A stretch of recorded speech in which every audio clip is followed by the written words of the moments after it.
香港嘅企業點樣申請認證企業號呢？詳細嘅教程我哋依家為你送上。首先建議各位使用電腦嚟線上操作，需要材料呢就係呢啲。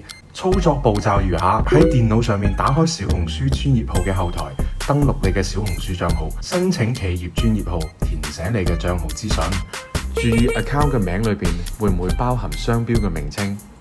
如果包含咗商標註冊名稱呢，請提交商標註冊證以及授權書。如果提供唔到商標註冊證，則需要更換 account 嘅名。上傳營業執照可以係公司嘅註冊證明。假如係英文版本，請提供中文嘅翻譯件，按照英文格式逐行翻譯，並請經理級以上嘅高層人員代簽並且署名職位。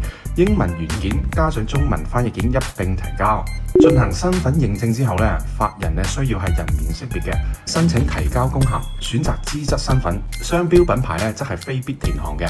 填寫營運人資訊可以係海外號碼，填寫嘅時候需要留意區號。如果係香港就加852，如果係澳門嘅話就係加853。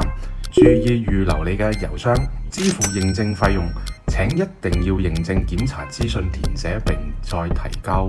驗證失敗咗嘅時候就唔支持退款㗎啦。提交完咗之後就大功告成啦。